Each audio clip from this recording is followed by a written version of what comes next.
लखनऊ में ठाकुरगंज में केंद्रीय मंत्री के घर पर हुई हत्या का खुलासा। केंद्रीय मंत्री कौशल किशोर के बेटे विकास किशोर को क्लीन चिट। मंत्री के घर पर हुई वारदात में मंत्री पुत्र के 3 साथी गिरफ्तार। केंद्रीय राज्य मंत्री के घर में विनय श्रीवास्तव की हत्या का खुलासा। जुए में 12,000 हारने पर हुआ था विवाद। अजय, अंकित और शमीम से हुई थी मृतक विनय श्रीवास्तव की झड़प। हाथापाई में अंकित ने मंत्री के पुत्र की पिस्टल से दाग दी गोली। पुलिस ने तीनों साथी अजय रावत, अंकित वर्मा और शमीम को किया गिरफ्तार।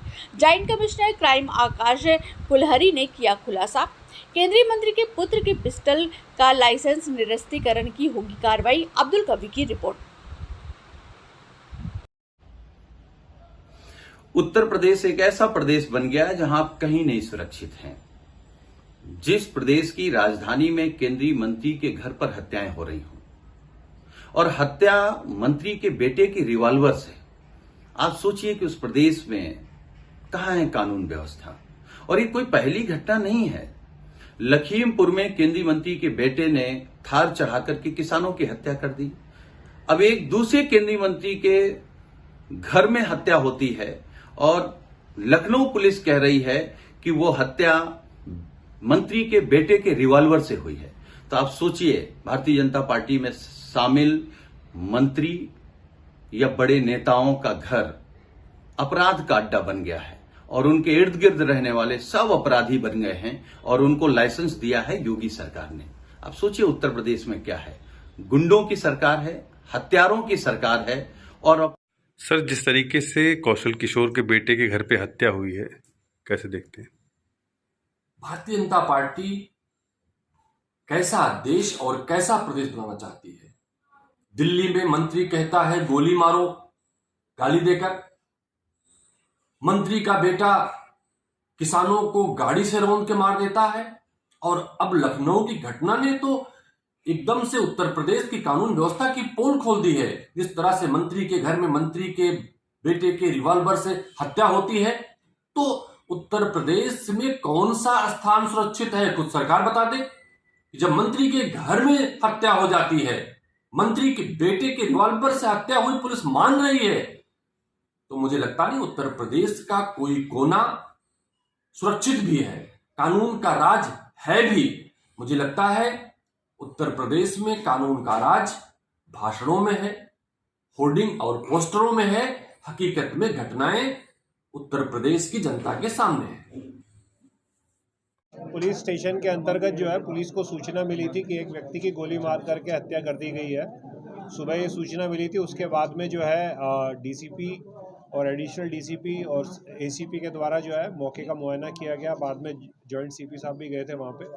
और उस दौरान में जो है ये जो विकास श्रीवास्तव हैं, उनके द्वारा ये तहरीर दी गई कि उनके बेटे विनय श्रीवास्तव को जो है वहाँ पे 3 लड़के जो हैं, उसमें अजय रावत, अंकित वर्मा और शमीम, इन दोनों ने मिल करके उसकी हत्या कर दी है गोली मार करके। इसी पे जो है हम लोगों ने वहाँ पे फॉरेंसिक टीम को भेजा। फॉरेंसिक टीम ने वहाँ पे जो है एक खोखा कारतूस बरामद किया। उसके अलावा एक 32 बोर की जो पिस्टल थी, लाइसेंसी रिवॉल्वर, लाइसेंसी पिस्टल थी, उसको रिकवर किया। और उसके बाद में उस पिस्टल पे जो फिंगरप्रिंट्स थे, उसको फिंगरप्रिंट्स को भी लिया गया। उसके अलावा जो है इसमें एडिशनल डीसीपी चिरंजीवी और के साथ में जो है 4 टीमें लगाई गई कि इस घटना का अनावरण करें और recreation of scene of crime करके और एक एक चीज़ का पता करें कि इसमें किस हिसाब से, किस प्रकार से जो है ये घटना कारित हुई है। उसी के दौरान में जो है जब इन तीनों को गिरफ्तार किया गया, अजय रावत को, अंकित वर्मा को और शमीम और बाबा से, और इनसे भी पूछताछ की गई पुलिस के द्वारा।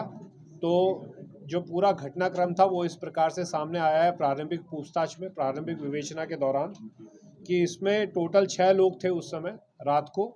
इनके द्वारा शराब का सेवन किया गया और साथ में ही जुआ जो है वहाँ पे खेल रहे थे 3 पत्ती। उसी दौरान में जो है तकरीबन 2 बजे के करीब में खाना मंगवाया गया। जो सौरभ था, सौरभ रावत, वो बाहर से जा कर के खाना लेकर के आया, फिर इन लोगों ने खाना खाया है। और 4 बजे तक जो है इसमें सौरभ रावत और एक और बंटी, ये दोनों जो है सोने के लिए चले गए और 4 लोग जो थे वो इसमें पीछे रह गए, जिसमें विनय था, अजय रावत था, अंकित था और शमीम था। उसी दौरान इन लोगों ने काफ़ी शराब का सेवन करा हुआ था। उसी दौरान में विनय ने झगड़ा किया इस बात को लेकर के कि वो 12,000 के करीब में जो है पैसे हार गया था।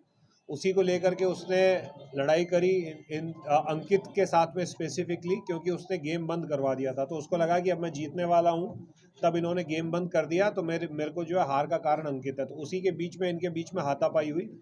हाथापाई के दौरान में जो है उसकी विनय की शर्ट फट गई थी, शर्ट पूरी तरह से फट गई उसकी। उसके बाद में जो है वहाँ पे एक पलंग पड़ा था, उसमें तकिए के नीचे लाइसेंसी रिवॉल्वर थी। उस लाइसेंसी रिवॉल्वर को जो है अंकित ने और इन तीनों ने मिल करके उसमें से फायर किया और इससे जो है विनय श्रीवास्तव के सर में गोली लगी और उसकी मृत्यु हो गई। ये अभी तक प्रारंभिक विवेचना के दौरान में ये तथ्य प्रकाश में आए हैं। इसमें जो है हम लोगों ने आवाज़ से सीसीटीवी फुटेज भी निकलवाया है, सीसीटीवी फुटेज की भी समीक्षा की है। उसमें उस वक्त में यही 4 लोग जो थे वो उनकी उपस्थिति वहाँ पे है। उसके अलावा जो 2 लोग थे सौरभ रावत और बंटी, वो बाद में जब इन लोगों ने फ़ोन किया तब वो लोग आए हैं, उसकी भी सीसीटीवी में रिपोर्ट है। इसके अंदर जो है ये शस्त्र लाइसेंस जो 32 बोर पिस्टल जो थी ये विकास किशोर उर्फ आशु की है और इसके अंदर भी हम जो है लाइसेंस निरस्तीकरण के संबंध में अग्रिम कार्रवाई कर रहे हैं और इसमें इन तीनों की गिरफ्तारी कर ली गई है और इस तरह से घटना का अनावरण जो है आज लखनऊ पुलिस ने किया है। धन्यवाद।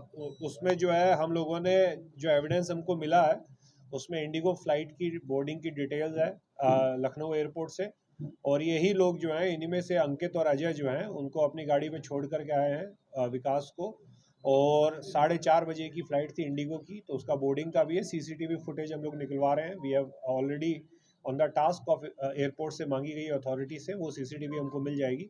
उसके अलावा उस CDR भी निकाली गई है तो उससे लोकेशन उनकी डली हुई है। हाँ उन्होंने हाँ उन लोगों ने जो है वहाँ पे सौरभ और बंटी आ गए थे तो उनमें से फ़ोन करके और उसने सूचना दी। उस समय 3 लोग थे वहाँ पे, अंकित था, अजय रावत था और शमीम था। उनका ये कहना है कि अंकित से फायर हुआ और वो लोग भी वहाँ पे खड़े हुए। देखिए इस सब पे मैं टिप्पणी नहीं अंकित करना चाहूँगा। हमारे प्रारंभिक जांच में जो अभी तक तथ्य हमारे को मिले हैं वो तथ्य आपके सामने हम लोगों ने शेयर कर दिए हैं। अभी विवेचना जो है प्रचलित है, विवेचना चलेगी और उसके दौरान में जो भी अन्य साक्ष्य आएंगे उससे आपको अवगत कराएंगे।